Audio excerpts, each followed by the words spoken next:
It was not often that Mr. Wells left his house for very many hours with no one in it during the day. Miss Black was there for most of the time.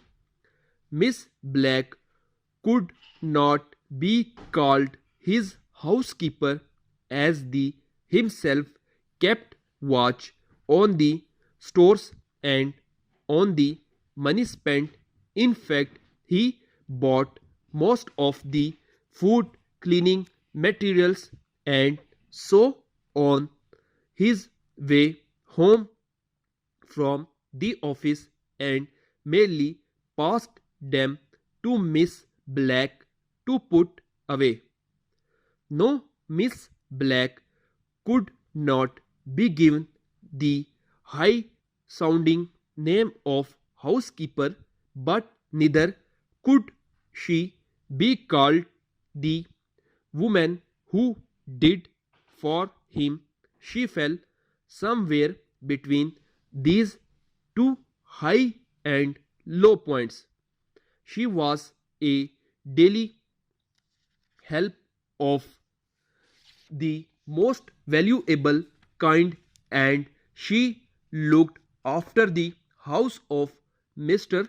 Well with as much care as she would have looked after her own had she had one of her own.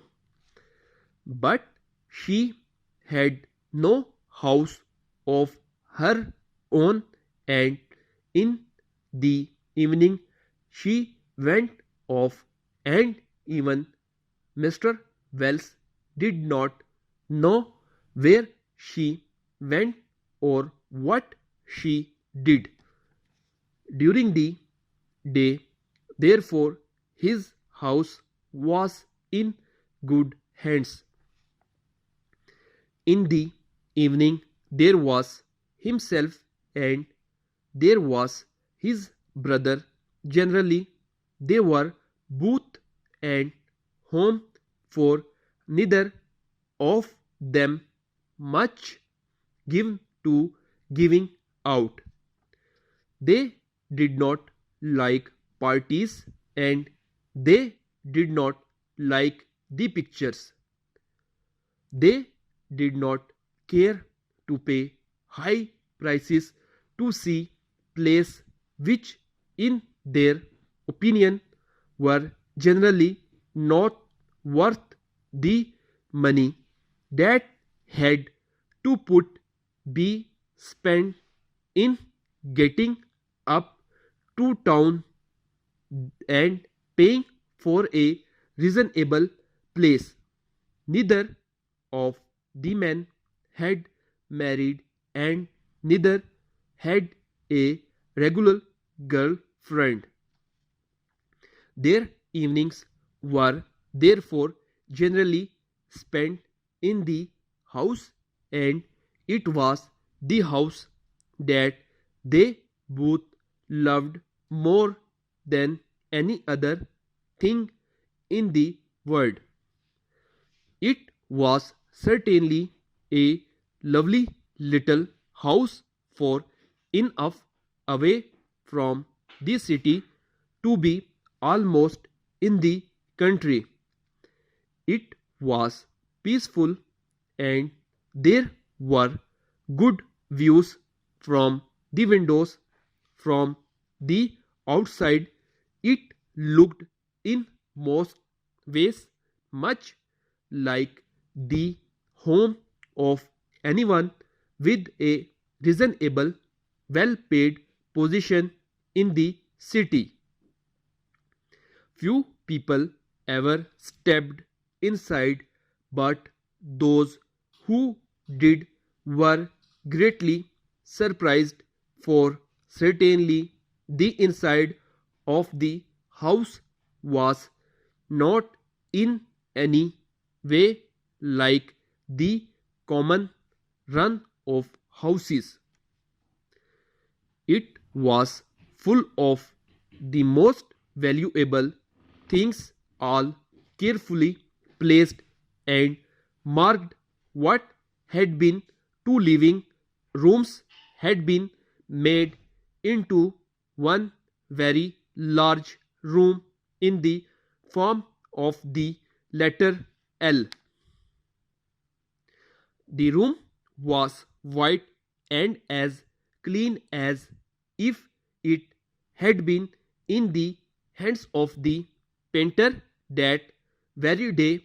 Everything in the room was clearly a showpiece, something bought at a sale and for which a high price had to be paid. The picture were old master and the books were beautifully covered. The table and all other pieces had been carefully bought one by one as opportunity and money made such buying possible. It was such a room as one might expect to find in one of the great houses built in a past age, but no one could possibly expect to see anything of the kind in such a place.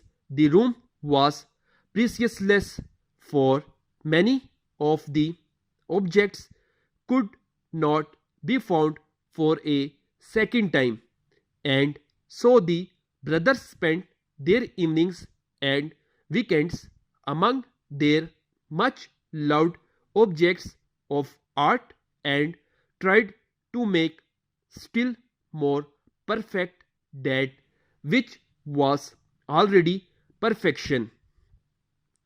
It was not often, as we have said, that Mr. Wells left his house with neither his brother nor Miss Black in it, but on that night he had done so.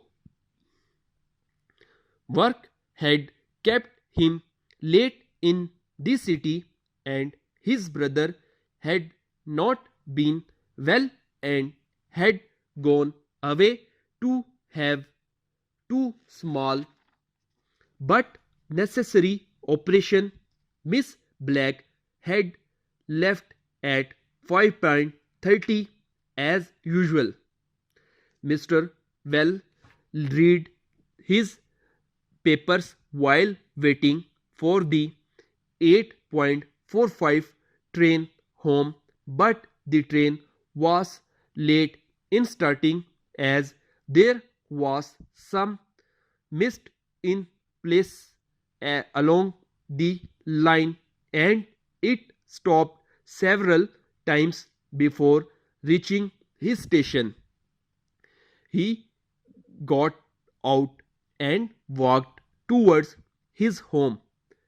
The mist in the air seemed to have a red touch, he thought as he walked on.